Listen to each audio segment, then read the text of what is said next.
Welcome to Trinidad and Tobago. Not just an island, a feeling.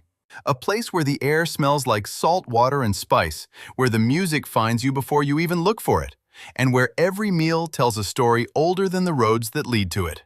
This is a place that gets under your skin. Quietly, deliciously, completely. Start at the beach. Maracas Bay opens like a secret the mountains have been keeping.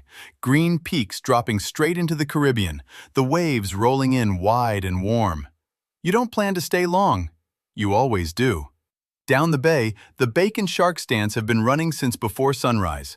The bread is fried fresh, the shark is seasoned deep, and the sauces, pepper, chadenbeni, tamarind, you pile them on yourself. Nobody rushes you here. Las Cuevas is quieter. Tucked behind a headland, the water runs a shade of green that doesn't feel real until you're standing in it. Locals come here on Sundays with coolers and cousins and no particular agenda. That's the pace. Get used to it. Pigeon Point, over in Tobago, is the postcard. White sand, turquoise flats, a wooden jetty reaching out over water so clear you can count the fish. But even here, it's never just the view. It's the vendor selling coconut water from a cart, cold and sweet, handed to you like it was always yours. Now, the food. In Trinidad, eating is not a transaction, it's a conversation. Doubles. 2 bara, fried soft, loaded with curried chana, pepper sauce, and shadow beni. Wrapped in paper and eaten standing up, usually before 9 a.m., it costs almost nothing. It is worth everything. Roti comes next. The dal puri, layered and soft, wrapped around curried goat or chicken. The dal ground fine and fragrant inside the bread. Indian indenture brought it here 160 years ago, and it never left. It only got better. Pilau on a Sunday is a religion. Rice, pigeon peas, coconut milk, browning. Everything cooked down slow in one pot, served at someone's house, eaten in a backyard with cold Carib in hand. You don't need an invitation in Trinidad, you just need to show up. The street markets of Port of Spain are alive with color and noise and heat. Vendors call out over each other. The pyramids of Christophine and dasheen and hot peppers catch the afternoon light. The smell of fresh ground spices drifts out of stalls that haven't changed in 50 years. And then, the culture. Because everything here is culture. Every meal, every conversation, every corner. Carnival is the heartbeat.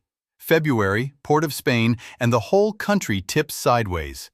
The moss bands move through the streets in waves of color, feathers and sequins and bare skin painted gold, the steel orchestra keeping time underneath it all. Jouvert starts at 4 a.m. in mud and paint and laughter. Nobody sleeps. Nobody wants to. The steel pan was born here. Invented in the yards of Laventil and Desperados in Phase 2, hammered out of oil drums into an instrument that can play anything. Classical, calypso, jazz, soul. To hear it live, in a pan yard on a warm night, is one of those sounds you carry with you. Diwali lights up the night in November.